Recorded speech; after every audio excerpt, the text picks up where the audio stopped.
so excited to We're have you on the so excited. podcast.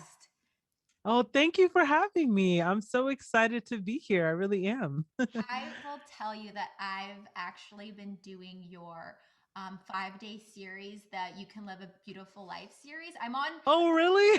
yeah, I'm a few days behind. So I'm like on day Oh, 3. And wow. I Yeah. absolutely love it. I just listened to the day where you go back on your comments and comment on an Yes. old comment. And Oh. I just want to say, like, first of all, your voice is Yes. so soothing. I, Oh, I, We were actually the other day, we were having kind of a bad day and we are like, we should listen to a Morgan Harper Nichols podcast. and oh my I sent God. her, I The sent Hope one. And I was like, I'm Oh, crying. wow. So point is, I think that you should also do a series on like bedtime stories or Just something, Oh narrate my because something. I gosh. could just be lulled into, you have such a comforting voice. Yeah. Um Well, thank you. just to gas you Wow. up. Oh my gosh. Well, yeah, that definitely like gave me all the encouragement.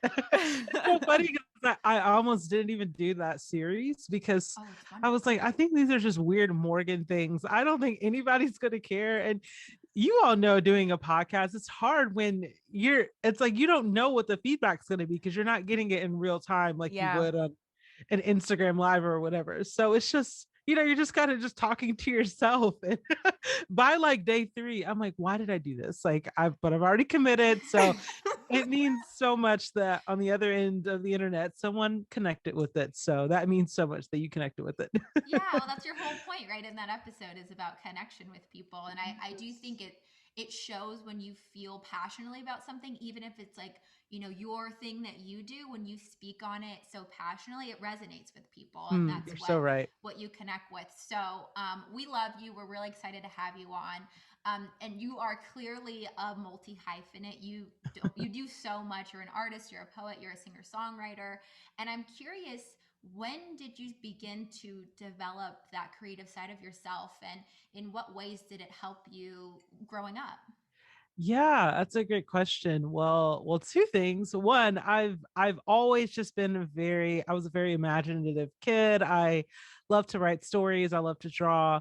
And I think honestly the second thing, and it's the biggest thing, is that I had parents who were really my cheerleaders. And That's so I Mhm. great. think that is the more I talk to people, not everyone has that. Yeah. Some people are literally told as kids, like, you're not an artist, you can't you can't draw or whatever. And that those things have a lasting impact, and they can take a long time to unlearn Mm-hmm. those Yeah. things. So fortunately, at home at least, I had people who were like, you can do it, you can make things, you can make art. So yeah, my parents, and the thing was is they didn't have a lot of money. I mean, my parents would take us to the dollar store, and that's where we would get our art supplies. So it was very hands-on. When I learned how to play guitar as a teenager, I was using a borrowed guitar. I didn't have my own guitar till like 2 years in. So it was very like DIY. It's like, be creative, but we don't have any money, so you got to be creative about how you're going to be creative. Right, you got to figure it Yeah. out. So Yeah. yeah, that was a huge part of my story. And but I didn't really consider doing something creative as not even just a profession, but just in a public sense, Yeah. Mhm. until I mean, my mom kind of suggested, she's like, you should sing songs for people. And I'm like, that sounds terrifying. But it was really hard because I did love to make things, but because I grew up in a time where, I mean, the internet was happening, but not like it is now. Yeah. There weren't many options for making things that didn't involve like playing shows or kind of Right. going out. So No really social from media. yeah, exactly. So really honestly from age 15 to around 25, for 10 years, I just did a variety of a lot of different things, of just everything from like playing shows to playing in coffee shops. Like, I went through a photography phase, I shot a couple of weddings. Like, it was You're I did just doing all everything you kinds of Exploring. could. things. Yeah, I was just like, I want to do something creative in some way, I just don't know what that's going to look like. So yeah, that's kind of the story. I've kind of always been that way. I've Well, just tried to find a way to be an artist, be creative. So yeah, yeah. and it obviously has paid off. I mean, here you are, right? Yeah. And so I was curious, we read that you were at one point a college admissions counselor. And I think that sometimes when you're an artist, there's sort of this in between where you're like, do I go for it full time or Yeah. I mean, I'm an artist as well. And there was at one point I had 3 jobs and I was like, Hmm. at some point, do I go for it? It's Oh really yeah. scary. So Yeah. when did you decide to take that leap? I mean, you talk about courage a lot too in your work, Hmm. and I know that that must have taken a lot of courage to Yeah. go for it. You are so right. And honestly though, it did not feel like courage at the time. I feel like it felt just like chaos, very unorganized. I felt like I was all over the place. It's so interesting now looking back on my life a few years ago. I'm like, oh, I can see how this led to this, but back At the time, then, you don't in know. Yeah. real Yeah. time, you're not going to see it that way. So I was working as an admission counselor and I was really content with my job. I got the job right out of college, which that doesn't happen all the time. No, yeah. Mm, A job I right out of still have college. friends that are looking for jobs out of college. yeah. Yeah, it's real. So I was very happy, very grateful to have that job. However, the position was moving to a different part of the state. And Oh. I could not afford to go with it because I had actually just gotten married and we just bought a house. Oh, yeah. And yeah, it was just kind of a challenge. So, long story short, I have a younger sister who now we're very similar in the way that we're both very artistic, creative in a lot of different ways. However, she's way more of a go-getter than me. So she's 2 years younger. And when I was still trying to figure out if I was comfortable performing in front of people, she was already on tour. She was already a YouTuber. So and she signed a record deal. So I actually ended Wow. up traveling with my sister for Oh, years. that's So from awesome. around 2012-ish. And then my husband ended up coming too, and he became our tour manager. And so from around 2011, 2012, I'm losing track of the years, but and Yeah, then I don't even know what year it is right and then it Wow. now. started to kind of fizzle out in 2016 because it's just music, like a lot of entertainment industries. It's very hard. It's hard for it to be financially stable. I mean, Hmm. sustainable. Hmm. And that was the roadblock that I hit. And honestly, that is what made me really have to try to figure out, well, what am I supposed to be doing? Hmm. And honestly, I felt like I had reached the end of the creative road. I At that Mm. point, I was like, I think I've tried everything. Okay, I'm done. And that was terrifying because I didn't have a lot of other skills. I mean, I didn't have some like secret MBA that I never used. Like I Right. didn't, I didn't have, I was like, well, what am I supposed to do? Like my resume is just like creative freelancing stuff. Like no one needs us. I actually remember applying for one job and I've never told the story before, but I think it's funny.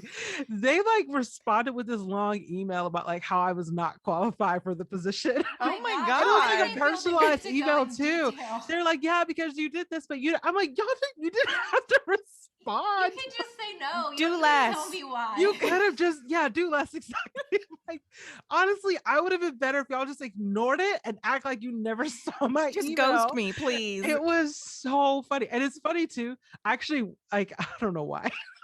One day, like a year and a half ago, I actually went back and found the email, and I was not exaggerating. They really did like lay it out why I was not qualified. And then they even said like, yeah, we went with someone who had this qualification. I was like, Oh dang my guys, like God. I didn't need all that. I They wasn't were ready just for trying to it. dunk on I know. you. Jeez. I was like, is this normal? I don't know why you did that. So anyway, yeah, needless to say, it's a little rough. Feeling unqualified and unsure what to do. So it's just so wild how it works. I ended up writing a poem about all of those frustrations that I was having. And I didn't explicitly talk about any of those things, but the poem was about, it says, when you start to feel like things should have been better this year, remember the mountains and valleys that brought you here. And the poem ends about talking about being wrapped in endless boundless grace, and there's more to you than yesterday. Mm. And yeah, when you look at that poem, you don't see any of my what I was actually going through, but that's what I was feeling. And I ended up sharing it on Pinterest. And then it was shortly after that, that was in November of 2016 when I shared it on Pinterest. And then in January of 2017 is when I discovered that it had been repinned over 100,000 times. Yeah, that's your poem. So, That's for the highs and lows, right? it's actually what is I think that's a different one, but Okay. they look they're very similar. I mean, they're practically like the same poem but just different words. Yeah, so this one is called, I guess it's technically called There's More to You Than Yesterday, but there are some overlapping themes there with the mountains and valleys. Yeah, that's what I Yeah. remember. But that was the poem that really kind of set everything off for the highs and lows. And when we were looking through all your work, I mean, even now as you're talking, like you're so introspective, and but also I feel like when I get introspective, I get like depressed.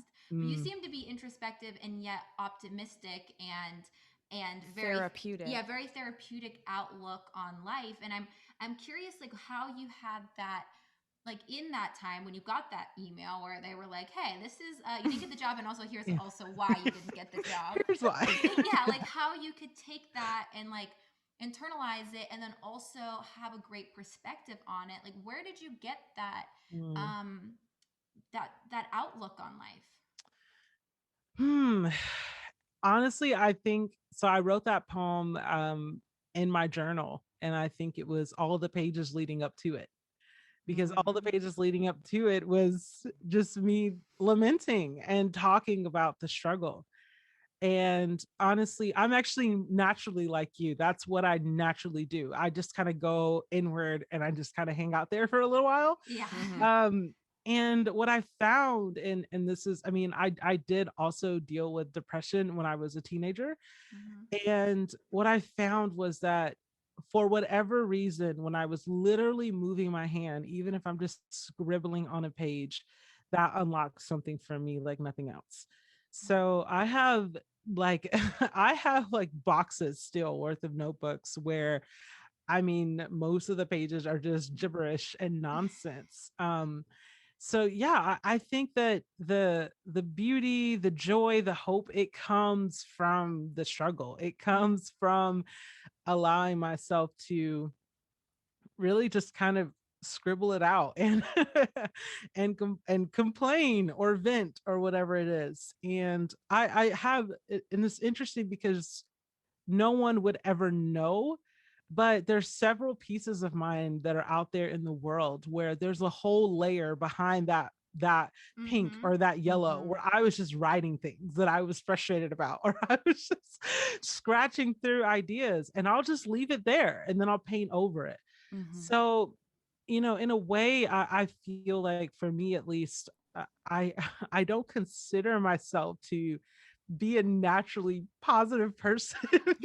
However, I do think that there does come a point where if you're not a natural person who just naturally kind of like looks for the good in everything, you can, if you can give yourself permission to really say what you feel, no matter how cynical you think it Mm. is or whatever, if you can just give, even if it's just in your journal, like you don't have to like tell everyone, but Yeah. Mhm. or to a therapist, like if you can just allow yourself to really get out what you actually want to say, like you're uncensored, Yeah. like what you actually want to say, I think on the other side of it, like you'll see like, okay, now I can take a deep breath, and it's Yeah, like and it's Mm. also now maybe I not can as just dark as you thought it was. Like sometimes mhm. when it's inside, it becomes this bigger thing. Where when if you let it out, Yes. it's like, oh, that okay, that wasn't that big scary monster. It's just Yeah. a little monster, and I can deal Yeah. with Yeah. that monster. Yeah. That And is then so true. you even took, I know what one of your initial projects was, taking other people's little monsters and then turning that into anonymous work. And so much of your work is based on empathy, and you've gone through the struggles, and you're seeing other people's struggles and kind of transmuting that into art. And so my question is, like, did you always know that empathy was going to be this kind of overarching theme, this North Star for you? That's such a good question. No, I didn't. I am a person who just always I always wanted to connect with people more than I felt like I actually could. Mm. Mm. So I had like several moments in college, especially where I would think I was one of the best friends, but then I found out like I'm like one of the outer layer friends. Like I thought I was like in the inside group. And I would just have so many moments like that where it was just like, what am I doing wrong? Like, Mm. why can't I seem to connect with people in the way that I feel like I should be able to? So a lot of my work was driven around just seeking connection with other people Yeah. in high school and in college too, but it was really really prevalent in high school. I was into this forum. It was called Young Writers Society, and like we would just like write poems and and sometimes like they're like usually they were like a lot of times like fantasy poems, and it was like an internet forum. Like I never met any of these people. It was so weird to think about now. It's like, yeah, we didn't even see like avatars, or we couldn't follow each Yeah, you other. were Like just it's Yeah. a such a screen different name. It's time. like Zanga. Yeah, exactly. Yeah, this is like Zanga era. So for me though, that gave me a thread of like, okay, for whatever reason, I'm not able to connect with people in real life in the way that I feel like I should, but I do believe that there are people out there somewhere who are Yeah. my people. Mm. So yeah, I think all of my many creative endeavors, the ones that failed and the ones that succeeded, were all kind of motivated by that of just like, I don't want to be alone.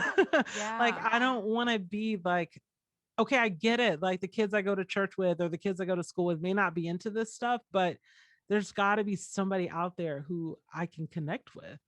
So, that's what I love about social media. And honestly, I think that's what was a kind of a thread in leading to the project where I responded to people's emails with art, was Mm. just, wow, you took the time to share your story with me. Like, I Yeah. want to Now they're respond to connecting with you. you. Yeah. Yeah.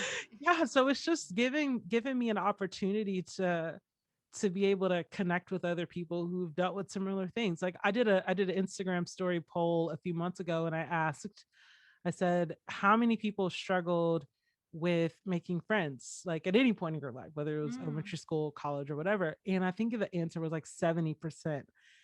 And Wow. I was just like, okay, yeah, these are my people.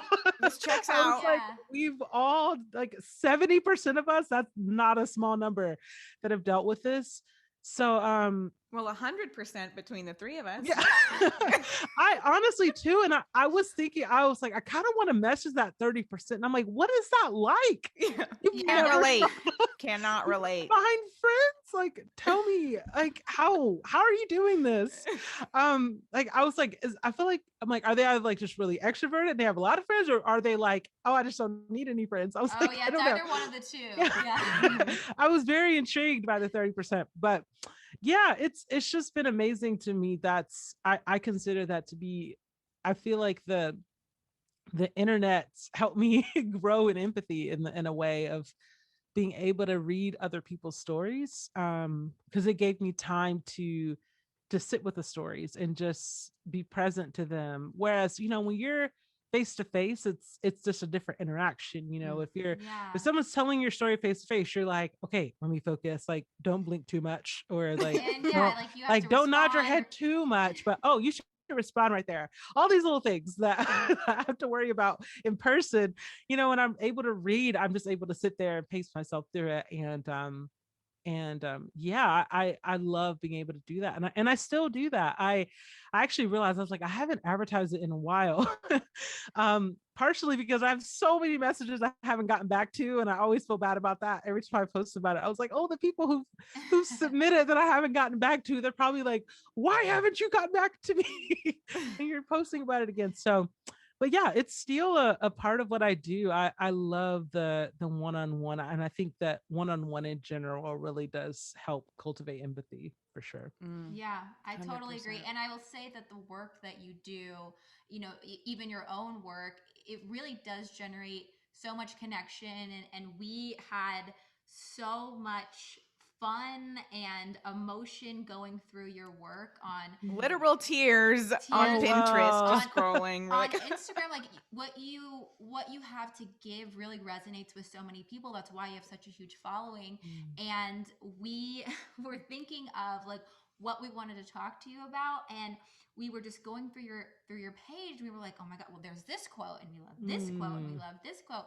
And so we kind of wanted to tell you some of our favorite quotes of Oh yours that wow. we really liked, and then kind of ask a question based off that, if that sounds good to you. I love that. No one's ever done that before. This is we so like cool. we loved it so much, we didn't even know. We were like, we have to ask about this. yeah. I um love that. so to start, one that I really liked, one of your poems says, you can still know peace without knowing what's next. Mm. And that really resonated with me. And especially right now, I feel like I'm in this phase where I'm like, I'm 27. I'm like, what is next? What is that next chapter? And I was curious, how do you think we can rest in uncertainty and kind of embrace this unknown when it can be anxiety inducing at times? Yes. Oh my goodness. Yeah, that one I repeat to myself a lot.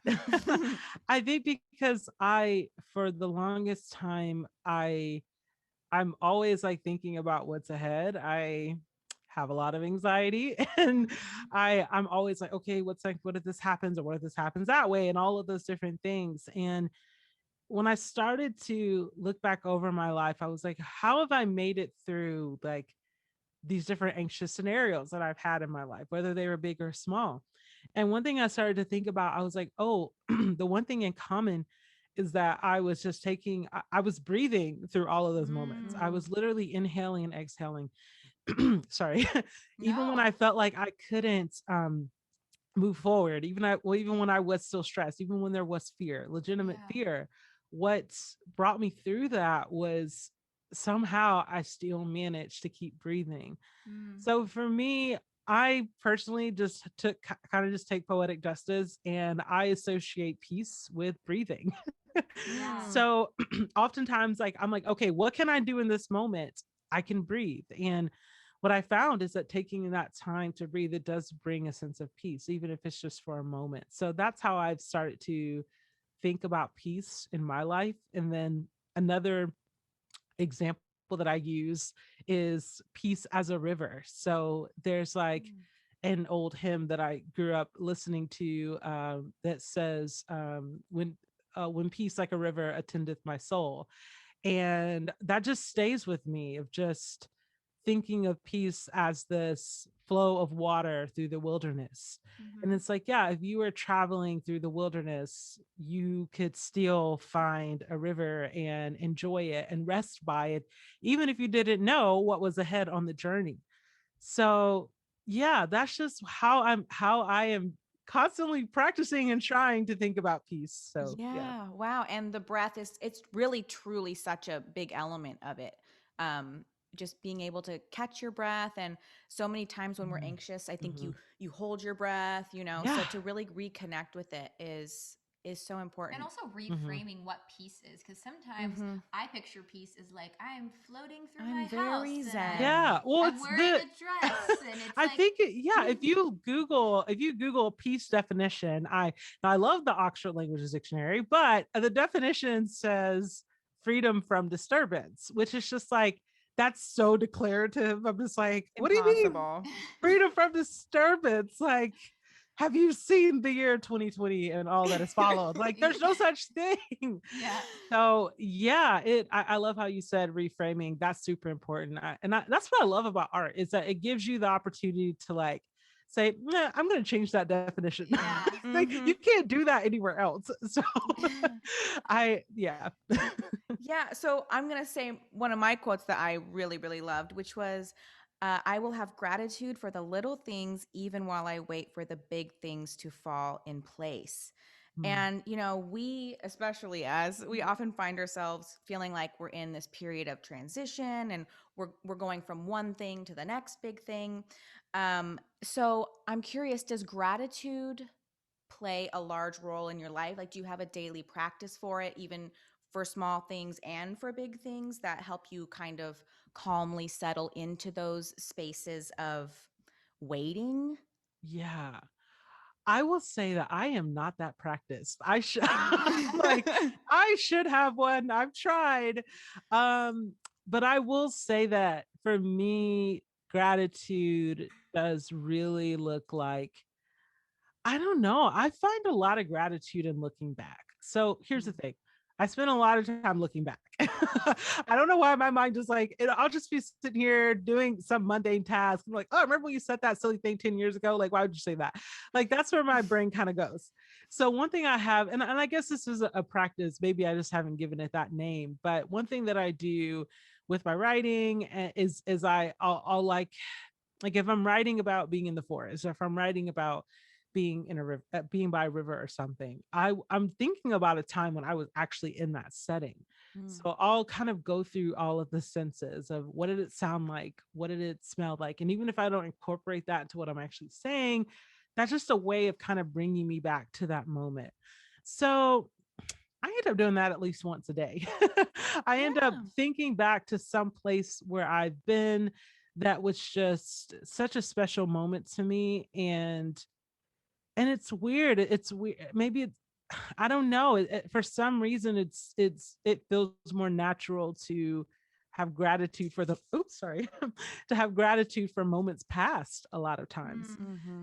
And Because you can also yeah. kind of see how it brought you to now. Yeah, because it's I do think that I may sometimes like I can't believe I'm saying this, but it's just true. Like I sometimes like if I'm like, okay, I'm gonna write down 5 things I'm grateful for. I get a little bored, especially considering like every day looks the same for me now. Like I'm Yeah. always in this room or the other room in my house, and I'm like, okay, I'm grateful for this lamp. I'm grateful for Yeah. Yeah. my job. I Uh-huh. was like, okay, yes, yes, Yeah, yes, that's but so it's relatable. It's like the same but every day. it's I'm like walking. I'm like, I'm grateful for my dog, and I'm like, yeah. again, Yeah. again today. And it's like we are, but I kind of think that sometimes we need that space, that distance to Mm-hmm. really have like that deeply rooted gratitude, if that Mm. makes sense. Like there's I didn't an example is like I did not appreciate my childhood backyard until I moved to LA and I had no backyard. And Yeah. it was then I was like, that was a really nice backyard. I was like, we had a hammock. We used to just be able to like go on the back porch and like see no people. It was just trees. I grew up in Georgia and we had like this, it was a big yard. But back then, I mean, it wasn't like, acres and Yeah. acres and acres. Yeah. But if I were a grown up buying that house today, I'd be like, whoa, this is a massive backyard. Yeah. So yeah, I think about that a lot. There's several things like that. I feel like in my childhood and in my early years, I'm just now starting to be really grateful for. So I think that's just a way to think about gratitude without that pressure of like, okay, I got to be grateful for this moment and every little thing. And just recognize that this moment right now, you're going to look back on this moment with gratitude. Like Mm. there's going to be someday in the future where you have more of something than what you have Mm-hmm. now. You're going to look back and say, oh wow, I'm really grateful for that apartment or that book or that whatever it was. So yeah, that's just kind of how I think about Yeah, and it. you also kind of a little bit do that in the series. Like Oh yeah, you're so right. yeah, Yes. it's also in the series, which I am loving doing. Okay, I'm gonna do one more quote, and then I really want to talk about your book. But just Mm, one thing that really I resonated with, and maybe just with where I'm at in life, but I am making the brave decision to keep going anyway. And I feel like I've been dealing with a lot of like how to stay motivated in the wake of disappointment, and mm, how to keep going and stay passionate when things are seemingly going wrong. And I'm just curious if you have I mean, obviously you have a perspective on it, but how you've kept going despite disappointment or a missed opportunity or whatever. Mm, yeah, that's such a good thought. Um, I think a lot of it for me has been just really I try not to make every answer about going back, but for me that really is a major theme in my life because I'm someone who deals with anxiety, like looking ahead, that doesn't work. Yeah. I get, Yep. I just get Retweet. I get too creative and creative in the wrong way, and I'm like, Same. oh, what's the point? I mean, all these things could happen. Yeah. So, and then the present moment, like it's kind of hard to zoom out of the present moment and see it for what it is. So, Mm-hmm. what option am I left with? Looking back. So, yeah, I have to like whenever I'm in that place of like, wow, this is not what I thought it was going to be. Mm-hmm. I have to remember like other moments in my life where I felt that way Mm. and how I made it through. And a lot of it was just messy, clumsy, unorganized, day to day, just fighting through it, finding little bits of motivation to carry on. Um, and then I will say the second part of it is in the present moment. Is I need a lot of motivation. I am not self-motivated. I listen to podcasts, audiobooks all day long, music. I mean, I literally this morning, I kid y'all not, I had a project that I just totally forgot about. And I was just like, oh, I have to do this today. And I don't feel like it. And I was just like, you know what I need right now? Lady Gaga. For whatever reason, Yes. I just like went way back in her discography, songs I haven't listened to in years.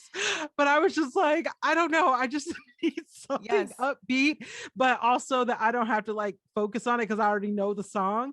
Yes. Mm-hmm.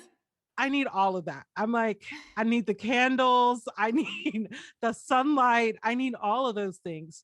So yeah, that's how I keep going. And even thinking about that poem that you mentioned, I remember the person I wrote it for.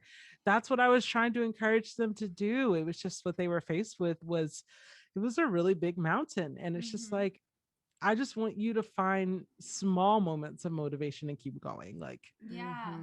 you don't have to find like the thing that's going to carry you over the mountain. Like let's just find like what's going to carry you the next step and then the next step and then the next step.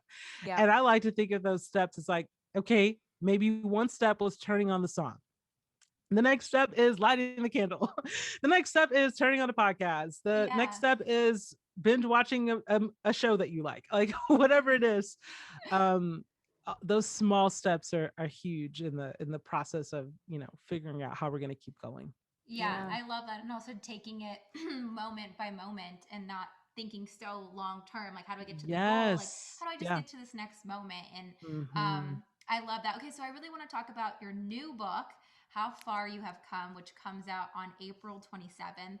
And it's a reflection of moments that shaped you, and it invites us to reclaim moments of brokenness, division, and pain and turn them into experiences of recollection, unity, and hope. So I'm really excited for it. Obviously, we love everything We're that. like, we're gonna get a copy for everybody we know, like an Oprah thing. Like, Oh you my get a copy, gosh. you get a copy. Yeah, we're so excited about it. What do you hope that your readers gain from your new book? Oh, well, thank you. I'm so excited for it to be out in the world. So, the cover of the book is a photo that I took on my iPhone back in like 2014, I think. And I love this photo for so many reasons. Number one, it was taken in New Mexico at sunrise, leaving Albuquerque. And I just feel like the colors are amazing. As an artist, I've pulled so many color palettes from this photo. And the other thing I love about it is that anybody could have taken this photo. Like it was taken on a phone. It was just a beautiful moment. Literally anyone could have taken this photo because it was just all laid out so perfectly. And then what I love about it is that, and this is what inspired the book, was that when I look back on that photo, I'm like, this is so beautiful. And I was also going through a really difficult time when I took that photo. And I just became interested in this concept of what does it mean to look at our story and see two things at once. It's Mm. like we may see the struggle that we were going through, the valley that we were in, or the really difficult thing we were faced with, and at the same time we can look at the literal landscape that we were on. Were we in the plains of Texas? Were we in the cityscape in New York City? Like, where were you? What was the actual landscape that you were on? And what lessons were there in the actual landscape? Mm. So that's how I wrote the whole book. I stop at 8 different landscapes from where I grew up in Georgia, and I go all the way to California, and I stop in every state and I tell a story. Wow. And there's poetry and art. And honestly, the biggest thing that I hope people take away from it is going through their phone's camera roll, which we've already talked about. Yes. And that's what I hope people do. I hope they say, wait a second, let me go back and see in my own life. Like, let me look at the actual, and not even just like the metaphorical miles that you travel, like the literal miles you traveled. Like, Yeah. how many miles have you traveled in this life? Like, that is Wow. huge. Even if you've only ever lived, like only ever been in like a 20-mile radius of your house, you've still traveled a lot of miles. You've been a Yeah. lot of places. You've been in a lot of rooms, a lot of conversations, so many moments. And in each of those moments, there's beauty, there's courage, and not in the sense that every moment's beautiful, but we don't have to find beauty in every moment of our story, but beauty in the sense that you were there. Yeah. You Yeah. were there and you are beautiful, and you made it through that, whatever it Mm. was, and you're still here. You're here to tell that story. And I just think that that is one of the beautiful things about looking back, is that it gives us the opportunity to see ourselves in a more compassionate way. Oh, And yeah. just maybe things that we just wrote off. Like, there's two chapters in the book where I'm like, I can't believe I put these stories in the book, they're so embarrassing. But it's just like, hey, I've got to learn how to I looked at these stories originally with so much judgment for myself, so much shame, so much embarrassment, and I'm like, I've got to learn how to have compassion for this part of my story. It's like, Yeah. Mm. yes, it was messy. Like, I wish things went differently, but at the same time, like, I have this moment now to look back and be compassionate toward 17-year-old Morgan and what she was dealing with then. Yeah. So yeah, that's just what I hope people do. I hope it gives people courage to look back and reclaim those stories, reclaim those moments, and find the hope and the courage and the beauty. And it will give readers permission to go back and see those really dark moments. I mean, I'm thinking of in my own camera roll, I'm like, wow, there's some dark times in there. But it gives people permission to go back and see the compassion for themselves. Yeah. Yes, yes, Well, absolutely. Morgan, we're running out of time with you. Jesse, are we allowed to get another minute? Yes, you guys are good. Works for Okay. me. Well, we would love to hear a poem out of your new book if you're Yes. okay to share that with us. Yes, yes. So I'm opening up to, I'm sorry, I thought I had my bookmark in here. Oh, it's And all it's good. disappeared. Where's it gone? Okay, sorry. I'm still learning the way around my own book. I know it's in the first chapter here, but it just okay, there we go. All right. Yeah, this is from the first section of the book in Georgia. When you look at the map and trace your finger over hundreds of routes, you will find no finish line. One path leads to another. Some dwindle to dead ends, some orderly on grids, and others twisting around the ridge. And together they create our family record, our times, our places, a story of unrushed travelers pushing forward at their own paces. Oh. I'm already, Yeah, sorry. we're already crying. Wow. Wow, I love that, and I love that when you look back, there is no finish line. Like Yeah. you, Yeah. sometimes you feel like So there's Oh, like a pause for It is okay. there's sirens. LA I County understand. sirens constantly. If it's not that, it's a helicopter. Yeah. I love the idea of there not being a finish line, because I feel like sometimes you feel like you're trying to get somewhere, but you're always going to be going somewhere, and so like what you're saying is There stopping. is no finish line There is no ever. finish Mhm. line, and also Yeah. with like you keep evolving even with your family and expanding, and like all of these stories and travels are connected, and Yeah. wow. Oh, I can't wait for your book. I know, We're I'm so excited. Yeah. I'm probably gonna, all the pages are gonna have like the ink running from me just crying Oh my into gosh. it. Well, thank you so much. Oh, I thank can't wait for it to be out for you guys to have it as well. Thank Oh, you. Yeah. thank you. It was such so fun to talk to you, and so Such a inspiring. gift. Yeah, such a gift. And we look forward to your book.